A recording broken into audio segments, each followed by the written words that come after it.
Hello, my name is Joseph Swafford, and this is my video reflection for IPE 576, How Do You Keep It Separate?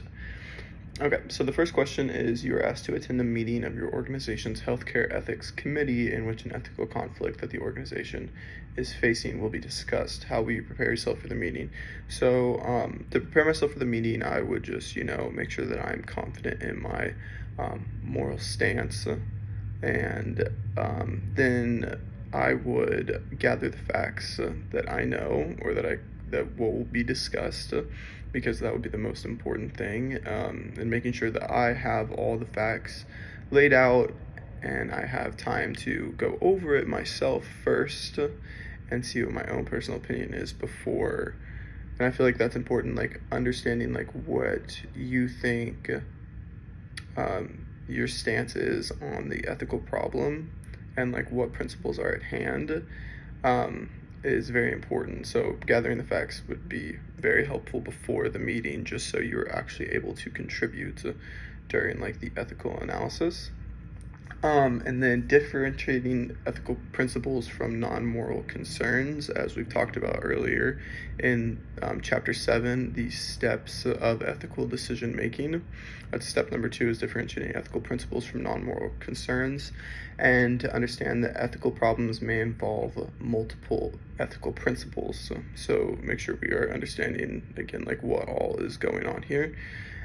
Step 3 is in the chapter 7,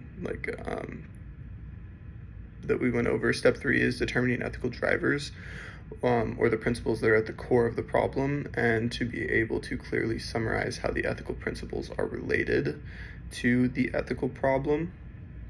It'd be very helpful. I previously mentioned that I thought that was the most important step, is determining the ethical drivers or like the principles that are actually happening at the core of the problem, because if you can't identify that, then you're not going to be able to solve the problem. And these steps, being prepared in these steps will be able to help me participate in the actual ethical analysis that is going on at hand. Okay, question 2 I thought was a little bit hard. The negative implications. What's a negative implication of an ethical principle?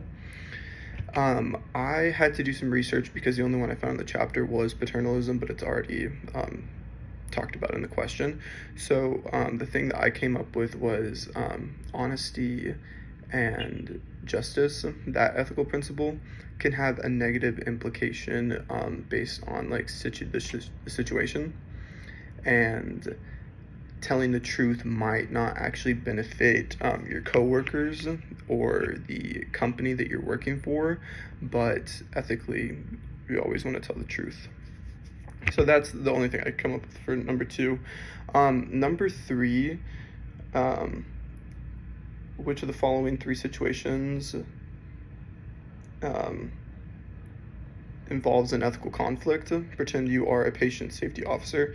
The one that I thought obviously is an ethical conflict is B, where the purchasing of the software budget is more than the purchasing of the software package is more than the actual budget, and so it's split up into 3 different purchase orders to conceal its true cost, and saying that the purchase amount is below the budget when it's not is clearly, obviously, not telling the truth and not being honest.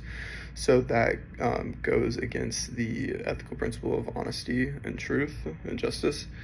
So yeah, I obviously think it's B. And then for question number 4, clinicians' ethical obligations typically focus on promoting the best interests of their individual patients, whereas healthcare managers often focus on the best interests of patient populations served by the organization. How could these different perspectives affect discussions of ethical conflicts? I mean, obviously, I believe that the clinicians, when they're talking about ethical conflicts, they would be more focused on the individual patients that they have, and